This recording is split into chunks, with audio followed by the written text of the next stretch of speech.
Facilities हैं। और हमें प्रोसीजर बता सकते हैं किस तरीके से नए स्टूडेंट जो आते हैं उनको नहीं पता होता कि कैसे फॉर्म फिल करना है या किस तरीके से हॉस्टल मिलना है, तो हमारे जितने भी सीनियर रहते हैं वो हमें हमेशा अच्छे से ही ट्रीट करते हैं और हम भी उन्हें अच्छे से ही ट्रीट करते हैं। तो ऐसा कोई यहाँ रहेगी या ऐसा कुछ है तो नहीं। मेरी जिम्स है, इक्विपमेंट्स है, आपका हॉल है जिसमें स्पोर्ट्स टीवी वगैरह सुविधाएं हैं। नमस्कार आदाब, मैं हूं ताबिश लतीफ़ और इस वक्त मैं मौजूद हूं देश के जाने माने विश्वविद्यालय जामिया मिलिया इस्लामिया के हॉस्टल में। और चलिए जानते हैं कि किस तरीके से जामिया हॉस्टल में बच्चे अपनी लाइफ गुजार रहे हैं, क्योंकि काफ़ी वक्त के बाद जामिया हॉस्टल खुला है। तो चलिए चलते हैं सीधा उनके पास और पूछते हैं उनसे कुछ सवाल। आपका नाम क्या है? मेरा नाम अब्दुल अहद है। कौन सा हॉस्टल मिला हुआ है आपको? मुझे किलाट हॉस्टल मिला हुआ है। अपना हॉस्टल एक्सपीरियंस शेयर करिए हमारे साथ कि किस तरीके से आपकी लाइफ गुजर रही है यहाँ पर। हाँ, हॉस्टल तो काफ़ी अच्छा है, यहाँ पे काफ़ी अच्छी फैसिलिटीज़ मिल रही हैं। और जब से बाहर से शिफ्ट हुए हैं, जब से हम आए हैं हॉस्टल में, तो यहाँ पे काफ़ी आराम है और काफ़ी फैसिलिटीज़ है। और सबसे ज़्यादा प्रॉब्लम होती थी रीडिंग रूम्स की और पढ़ाई में, तो यहाँ पे बहुत अच्छे अल्हम्दुलिल्लाह काफ़ी अच्छे हो रहा है। Thank you so much. आपका नाम क्या है? मेरा नाम मुबारक हुसैन है। किस कोर्स में हैं आप? मैं बीए प्रोग्राम फर्स्ट ईयर में। आपको हॉस्टल मिला है? जी हाँ, मुझे केलात हॉस्टल अपॉइंट हुआ है। हॉस्टल मिलने के बाद आपकी लाइफ में क्या डिफरेंस आया है? जैसा कि मैं पहले बाटला हाउस में रहता था, तो वहाँ का मतलब किसी जो भी अभी स्टूडेंट वहाँ रहते हैं तो वो बहुत सारी समस्या फेस करते हैं, जैसे कि उसे खाना खुद से बनाना पड़ता है, बर्तन धोना पड़ता है और पानी का समस्या हो जाता है। और रहने का भी रूम का फैसिलिटीज़ उतना अच्छा रहता नहीं, जैसा कि हम लोग जानते हैं। तो जब मैं बाटला हाउस छोड़ के मुझे हॉस्टल मिल गया था, तो जब से मैं हॉस्टल में आया, खाने की चिंता दूर हो गई, रहने की अच्छा रूम मिलता है, फैसिलिटीज़ जामिया बहुत अच्छा प्रोवाइड कर रहा है। और सबसे बड़ी बात कि मेस का खाना भी बहुत अच्छा है। जामिया आने के बाद आपको कौन कौन सी सुविधाएं मिल रही हैं? जामिया में जब से आया, जामिया में बहुत सारी सुविधाएं मिल रही है। जैसे कि कॉलेज हॉस्टल में तो हमें एक रीडिंग हॉल, 2 रीडिंग हॉल हमें मिल गया, जिसमें कि आप 24/7 मतलब पढ़ सकते हो, कभी भी पढ़ सकते हो। एक बहुत सारे गार्डन है जो कि जहाँ के आप अगर कभी कभी मेंटली प्रेशर इंसान फील करता है तो अपने आसपास एवरग्रीन या मतलब ग्रीनरी को देख के उसे खुशी महसूस होती है। और जामिया में रहने का ये भी फ़ायदा है कि अगर आप बाइक रखते हो, साइकिल रखते हो, तो यहाँ सिक्योरिटी भी बहुत अच्छी है जामिया में रहने की। तो यही सब सारे फ़ायदे और भी बहुत सारे फ़ायदे। जामिया हॉस्टल के अंदर एक ही रूम के अंदर जूनियर्स भी रहते हैं, सीनियर्स भी रहते हैं, क्योंकि अंडर ग्रेजुएशन के स्टूडेंट्स भी हैं, पोस्ट ग्रेजुएशन के भी हैं, पीएचडी के भी हैं। तो आपका कैसा रिश्ता रहता है हॉस्टल में जूनियर्स के साथ या सीनियर्स के साथ? हमारा जामिया तहजीब के लिए ही जाना जाता है, तो हमारे जितने भी सीनियर रहते हैं वो हमें हमेशा अच्छे से ही ट्रीट करते हैं और हम भी उन्हें अच्छे से ही ट्रीट करते हैं। तो ऐसा कोई यहाँ रैगिंग या ऐसा कुछ तो नहीं चलता है। जिस सीनियर हमें बहुत प्यार करते हैं और जो भी हम अगर हमसे कोई जूनियर है तो हम भी उसे बहुत अपने छोटे भाई की तरह ही मानते हैं। यहाँ कोई रैगिंग नहीं होता, यहाँ किसी को कोई परेशान नहीं करता, बहुत अच्छा माहौल रहता है यहाँ पे। एक ही कैंपस के अंदर कई सारे हॉस्टल हैं, जैसे कि न्यू बॉयज़ है, SRK है, कैलाट है।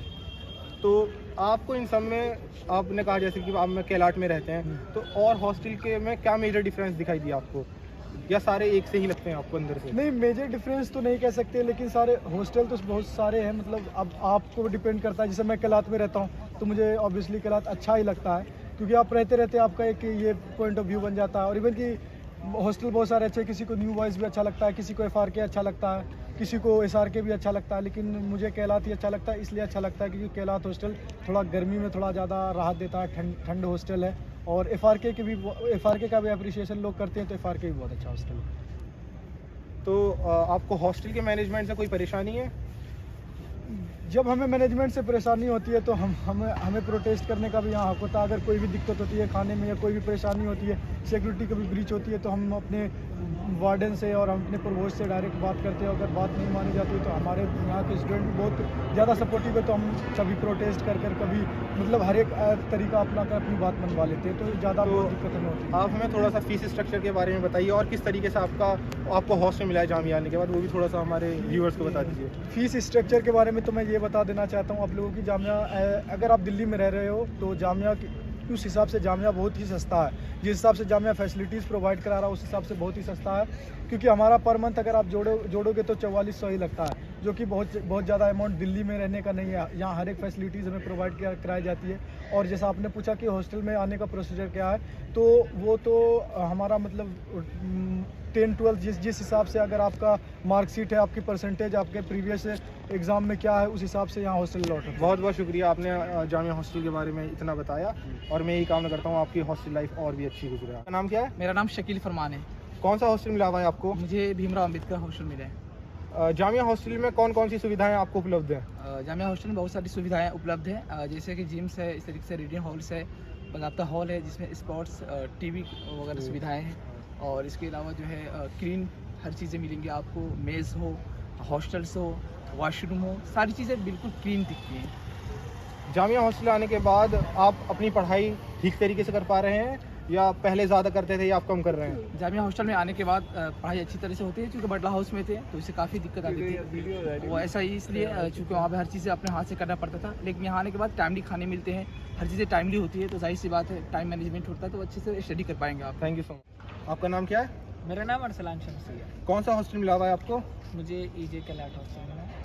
हॉस्टल आने के बाद आपके जीवन में क्या परिवर्तन आया है? हॉस्टल आने के बाद मेरे जीवन में ये परिवर्तन आया है कि मैं अपनी पढ़ाई को थोड़ा ज़्यादा टाइम दे पा रहा हूँ, और इसके अलावा भी अगर मैं पहले जैसे कहीं बाहर रह रहा था फ्लैट लेकर प्राइवेट में, तो उसमें मेरा जो खर्च था वो काफ़ी ज़्यादा आ रहा था, लेकिन हॉस्टल में रहने के बाद से वो पैसे मेरे सेव हो रहे हैं। इसके अलावा हॉस्टल में जब से मेरा एडमिशन हुआ है तब से जामिया के ही प्रेमिसेस में मैं रह रहा हूँ, बाकी कहीं बाहर नहीं जा रहा हूँ, जिससे कि मेरे पेरेंट्स को ये सेटिस्फेक्शन है कि हाँ मैं सेफ़ हूँ। क्योंकि अगर मैं दिल्ली में कहीं भी बाहर जा रहा था, घूम रहा था, अभी भी करीबन 1-2 दिन पहले ही एक कत्ल हो गया आपस में, वहीं जहाँ मैं रहता था उसी फ्लैट के पास हो गया, तो वो चीज़ मेरे पेरेंट्स को काफ़ी वरी कर रही थी, और कोई भी इंसिडेंट हो सकता था। लेकिन अब मैं जामिया के प्रेमिसेस के अंदर हूँ, यानी कि जामिया एडमिनिस्ट्रेशन के मैं जो हूँ उनकी निगरानी में हूँ, तो कहीं ना कहीं एक सेफ्टी का जो इशू है वो सबसे ज़्यादा सॉल्व हुआ है, और पढ़ाई पर तो ध्यान दिया ही जा रहा है। बाकी यहाँ पर एक हॉस्टल लाइफ जो कि एक नॉर्मल बच्चा होता है या कोई भी एक विद्यार्थी होता है जिसे हॉस्टल लाइफ एक्सपीरियंस करने का शायद ही हर किसी को नहीं होता, तो एक मज़ा चाहिए होता है, तो वो हॉस्टल लाइफ मुझे मिल रही है अल्हम्दुलिल्लाह, और मैं उससे काफ़ी खुश हूँ। क्या आप हमें प्रोसीजर बता सकते हैं किस तरीके से नए स्टूडेंट जो आते हैं उनको नहीं पता होता कि कैसे फॉर्म फिल करना है या किस तरीके से हॉस्टल मिलना है, तो आप फीस स्ट्रक्चर या प्रोसीजर क्या है पूरा बता सकते हैं हमारे व्यूअर्स को? हॉस्टल का प्रोसीजर अगर आप देखेंगे तो इनकी वेबसाइट पर एक फॉर्म निकल के आता है, उस सबसे पहले आपको वो फॉर्म फिल करना है। हॉस्टल का फॉर्म जब निकल के आता है जब नए सेमेस्टर्स ऑन होते हैं, जब नए सेमेस्टर्स आते हैं, क्योंकि पुराने वाले सेमेस्टर वाले बच्चे पास आउट होके जाते हैं और नए वालों की एंट्री होती है। तो एंट्री में सबसे पहले आपको वो फॉर्म भरना होगा, उसके बाद वो फॉर्म को आप प्रोवोस्ट ऑफिस जमा करेंगे। मैं बॉयज़ के लिए बता रहा हूँ स्पेसिफिकली। उसके साथ फ़ोटो अटैच कर जो भी उसमें रिक्वायर्ड डॉक्यूमेंट्स होंगे, आपकी 10th की मार्कशीट होगी, आपके घर का डिस्टेंस कितना है जामिया से वो मेज़र होगा, यही लमसम मिला के 8 चीज़ें होती हैं, क्योंकि आपका एड्रेस प्रूफ, आधार कार्ड, फादर की इनकम भी देखी जाती है कि आप कितना फाइनेंशियली स्टेबल है।